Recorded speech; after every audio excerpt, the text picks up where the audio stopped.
తెలుగు రాష్ట్రాలపై వరుణుడు పగబట్టాడా? పరిస్థితులు చూస్తూ ఉంటే అదే నిజమనిపిస్తోంది. ఈ ఏడాది సీజన్ రాకముందే రీజన్ లేకుండా పలకరించిన వరుణుడు ఆ తర్వాత పూర్తిగా ముఖం చాటేశాడు. ఉత్తరాదిన వర్ష బీభత్సం ముంచేస్తూ ఉంటే అదే సమయంలో దక్షిణాదితో పాటు తెలుగు రాష్ట్రాల్లో రెండో ఎండాకాలంలా వాతావరణం మారిపోయింది. నీటి చుక్కను కూడా విడవకుండా పరుగులు తీసిన నీలి మేఘాలు కాలం గడిచే కొద్దీ కనుమరుగైపోయి తెలుగు రాష్ట్రాల్ని కరువు కోరల్లోకి నెట్టేశాయి.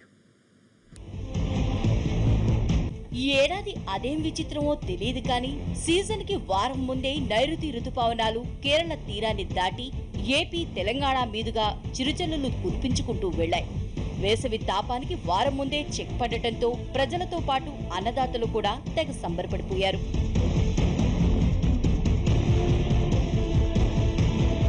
ఈ వానలకు తోడు ఏడాదంతా సాధారణ వర్షాలు ఉంటాయని, ఉత్తరాదికి కాస్తంత తక్కువ వర్షాలు కురిసినా దక్షిణాదిన మాత్రం వరుణుడి కరుణ బాగానే ఉంటుందని వాతావరణ శాఖ బాకాలూది మరి చెప్పేసరికి అన్నదాతల మొహాల్లో కొత్త కాంతులు పుట్టుకొచ్చాయి. కానీ నెల తిరిగేసరికి సీన్ రివర్స్ అయిపోయింది. ఆపై ఒక్క చుక్క కూడా వర్షం కనిపించలేదు. రెండో నెల ఇదే పరిస్థితి. ఖరీఫ్ మూడో నెలలోనూ ఇదే సీన్ కంటిన్యూ అయింది. ఉత్తరాదిన వర్ష బీభత్సం కొనసాగుతుంటే దక్షిణాది రాష్ట్రాల్లో రెండో ఎండాకాలంలా భానుడు ఉడికించి పారేస్తున్నాడు. ఈ ఏడాది రుతుపవనాలు దేశమంతా విస్తరించినా వర్షాలు మాత్రం అనుకున్నంతగా కురవడం లేదు. వరుణుడు కూడా రెండు ప్రాంతాల మీద పక్షపాతం చూపిస్తున్నట్లున్నాడు. ఉత్తరాదిన కుండపాత కురిపిస్తుంటే దక్షిణాదిన చుక్క వాన కూడా కనిపించడం లేదు. ఇక్కడంతా ఎండాకాలానికి కొనసాగింపుగా వచ్చిన రెండో గ్రీష్మంలా సూర్యుడు మంటెక్కిస్తూనే ఉన్నాడు. ఆ మధ్య అల్పపీడనం దెబ్బకి అక్కడక్కడా జల్లులు పడ్డా సూర్యుడి వేడికి ఆ నీరు కూడా ఆవిరైపోయింది. తెలుగు రాష్ట్రాల్లో ఉష్ణోగ్రతలు వేసవి టెంపరేచర్లకు దగ్గరగా నమోదవుతున్నాయి. ఇప్పటికే వర్షాభావంతో ఖరీఫ్ చేదాటిపోయింది. కరువు కోరలు చాచి ముందుకొస్తోంది.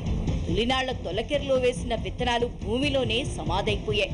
ఇక వర్షాలు లేనట్లేనంటూ వాతావరణ శాఖ తేల్చి చెప్పేయడంతో అన్నదాతల గుండెల్లో బండరాయి పడింది. కొందరు రైతులు చేసిన అప్పులు తీర్చలేక వరుణుడి కరుణ అండరాక ఉసురు తీసుకుంటున్నారు. కొద్దిగా అడగాలి పదులుగానే వేసినామా చాలా తట్టుకోలేదు. వర్షం పడితేనే కానీ లేకపోతే తట్టుకోలేవు. రైతులకు ఏమైనా మాత్రం సాగడం ఏం లేదు. టమాటా ఎండిపోయింది, శనక్కాయ ఎండిపోయింది.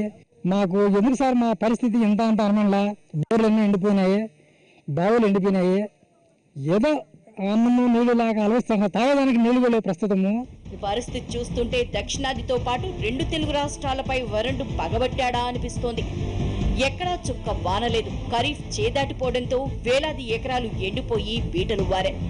కనీసం బోర్లతో వ్యవసాయం చేద్దామన్నా అందుకు కూడా కుదరటం లేదు. రెండు రాష్ట్రాల్లో తీవ్రమైన కరువు జాడలు అలుముకున్నాయని పాలకులే బహిరంగంగా ప్రకటించే పరిస్థితి వచ్చింది అంటే కరువు రక్కసి ఏ స్థాయిలో ఉందో అర్థమవుతోంది. వాస్తవంగా మేము చేసేది భగీరథ ప్రయత్నం చేస్తున్నాం. తప్పకుండా ఇవన్నీ పూర్తి చేయడం కోసం ఎంత డబ్బులైనా పర్వాలేదు, ఎంత కష్టం మీరు చూశారు. నేను ఈ 15 నెలల్లో ఏదైనా ఒక డిపార్ట్మెంట్లో మ్యాక్సిమం టైం స్పెండ్ చేశానంటే అది ఇరిగేషన్లో స్పెండ్ చేశాను. తోటపల్లిలో ఒకరోజు పడుకోవడం, ఇక్కడికి వస్తే కర్నూలులో పడుకోవడం, అదే మరి మదనపల్లి పడుకోవడం. నేను ఎందుకంటే అక్కడ కూడా ప్రాజెక్ట్ దగ్గర ఎందుకు పడుకున్నానంటే అధికారులకు ఒక సీరియస్నెస్ రావాలి. ఈ ప్రభుత్వం ఎట్టి పరిస్థితుల్లో అమలు చేసే వరకు వదిలిపెట్టామనే మెసేజ్ ఇవ్వడం కోసం అక్కడే ఉన్నాం. ఎన్నో రివ్యూ మీటింగ్లు పెట్టుకున్నాం. 3 నెలలుగా తగినన్ని వర్షాలు లేక రిజర్వాయర్లని డెడ్ స్టోరేజ్ కి పడిపోయాయి. ఆఖరికి 3 నెలల తర్వాత కూడా కనీస వర్షపాతం నమోదు కాలేదు. ఈ సీజన్లలో కోస్తా జిల్లాల్లో కాస్తంత వరుణుడు తన కరుణ చూపించినా తెలంగాణలో 25% వర్షపాతం లోటు నమోదైంది. ఇక రాయలసీమలో 19% వర్షపాతం లోటు నమోదైంది. నైరుతి సీజన్లో కోస్తా జిల్లాల్లో సగటు వర్షపాతం కన్నా కాస్తంత ఎక్కువ వర్షం కోస్తాలో కురిసినా ఇది కేవలం ఉభయ గోదావరి, కృష్ణా, గుంటూరు జిల్లాలకు మాత్రమే పరిమితం అవడంతో మిగిలిన జిల్లాలు వానజాడ లేక అల్లాడిపోయాయి. ముఖ్యంగా ఉత్తరాంధ్ర, ప్రకాశం, నెల్లూరు జిల్లాల్లో పరిస్థితి అత్యంత దారుణంగా ఉంది. ఇక తెలంగాణ జిల్లాల్లో తీవ్రమైన వర్షాభావం నెలకొంది. తెలంగాణలో ఈ సీజన్లో 586 మిల్లీమీటర్ల వర్షం కురవాల్సి ఉండగా ఇప్పటి వరకు కేవలం 438 మిల్లీమీటర్లు మాత్రమే కురిసింది. ఇక రాయలసీమ గురించి చెప్పుకోకపోవడమే మంచిది. ఇప్పటికే అక్కడ కరువు తాండవమాడుతోంది. నేలలన్నీ నిల్లిర్చాయి, బర్రెలన్నీ బక్క చిక్కాయి. సాగుకే కాదు కనీసం తాగటానికి కూడా నీళ్లు లేక పశువులు అల్లాడిపోతున్నాయి. పరిస్థితులు చూస్తుంటే సమీప భవిష్యత్తులో తెలంగాణ, ఉత్తరాంధ్ర, రాయలసీమలకు తీవ్రమైన నీటి ఎద్దడి తప్పదన్న సంకేతాలు కనిపిస్తున్నాయి. కానీ ప్రధానమైన కృష్ణా గోదావరి నదుల్లో మాత్రం పూర్తిగా అసలు నీటి ఎద్దడి తీవ్రంగా ఉంది. ఎంత భయంకరమైన పరిస్థితి అంటే పోయిన సంవత్సరం కూడా గోదావరిలో అసలు శ్రీరామ్ సాగర్ నుంచి డౌన్ స్ట్రీమ్ ఏమీ ఒక చుక్క నీరు లేదు.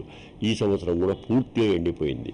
మీకు శ్రీరామ్ సాగర్లో నీళ్ళు లేవు, ఆ తర్వాత మానేరులో నీళ్లు లేవు, నిజాం సాగర్లో నీళ్ళు లేవు, సింగూరులో నీళ్ళు లేవు. అది గోదావరి పరిస్థితి. ఇక కృష్ణానదిలో మీకు మనం రైట్ అంటే పాత ఆంధ్రప్రదేశ్ అయినా ప్రస్తుత తెలంగాణ అయినా ఆ నీళ్లు ప్రవేశించేది జూరాల్లో నీళ్లు లేవు, శ్రీరామ్ సాగర్లో మన శ్రీశైలంలో లేవు, ఆ తర్వాత నాగార్జున సాగర్లో జీరో, మన పులిచింతల్లో జీరో, ఎక్కడ నీళ్లు లేవు. ఇన్నాళ్లు ఆశగా ఎదురు చూసిన అన్నదాతలకు వాతావరణ అధికారులు చేదు వార్త చెప్పేశారు. ఈ ఏడాది నైరుతి రుతుపవనాలు వెడిపోవడంతో తెలంగాణ, రాయలసీమలో ఇక వర్షాలు కురిసే అవకాశం లేదని తేల్చి చెప్పేశారు. కాస్త కూస్తో అవకాశం ఉంటే కోస్తా జిల్లాల్లో చెదురుమదురుగా వర్షాలు పడే ఛాన్స్ ఉంది. కానీ అది కూడా ఖచ్చితంగా పడతాయని మాత్రం చెప్పలేం. ఈ సంవత్సరం చూసినట్టయితే రాయలసీమ, తెలంగాణకి కొంత డెఫిషియన్సీ ఆఫ్ రెయిన్ఫాల్ వచ్చినట్టుగా ఉంది. However September is very very hopeful for Andhra Pradesh. ఎందుకంటే మాన్సూన్ విత్డ్రాల్ అయిన తర్వాత ఈ మాన్సూన్ ట్రఫ్ ఆంధ్రప్రదేశ్ మీద కొంతకాలం ఉంటుంది కాబట్టి we can expect couple of లో ప్రెషర్స్ ఆర్ డిప్రెషన్స్, సైక్లోన్స్. ఇదిలా ఉంటే ఊరు చుట్టు మీద రోకలు పోటులా నాసా ఓ నివేదిక బయటపెట్టింది. 2015 ఏడాది శతాబ్దంలోనే అత్యంత వేడైన సంవత్సరంగా రికార్డు సృష్టించిందని చెప్పుకొచ్చింది. ఇదొక్కటే కాదు, ప్రతి 11 ఏళ్లకు భారత్తో పాటు మధ్యాసియా ప్రాంతాన్ని మింగేసే ఎల్నినో ప్రభావం కూడా ఇప్పుడు తీవ్రంగా ఉందని తేల్చింది. గత ఏడాది మొదలైన ఎల్నినో ప్రభావం ఏడాది తీవ్ర స్థాయిలో ఉన్నట్లు నిపుణులు చెబుతున్నారు. ఈ ఎల్నినో ప్రభావంతో నైరుతి ఈ ఏడాది దక్షిణాదిన కురవకుండానే కనుమరుగైపోయిందని ఓషనోగ్రాఫ్ నిపుణులు చెప్పుకొస్తున్నారు. ఈ ఏడాది ఆల్రెడీ 2 అంతర్జాతీయ సంస్థలు, యూనివర్సిటీ ఆఫ్ న్యూ ఆంగ్లియా నుంచి ఒక ప్రొఫెసర్ గారు, తర్వాత నాసా మాజీ డైరెక్టర్ గారు గత 100 ఏళ్లుగా 2015 అంత ఎక్సెస్ టెంపరేచర్ ఉన్న ఏడాది ఇంకొకటి కనిపించట్లేదు మనకి. వారు ఆల్రెడీ డిక్లేర్ చేశారు. మాయిశ్చర్ లేదు. మాయిశ్చర్ని మన సబ్ కాంటినెంట్ మీదకి తెచ్చే వాహకాలు ఏమీ లేవు అసలు.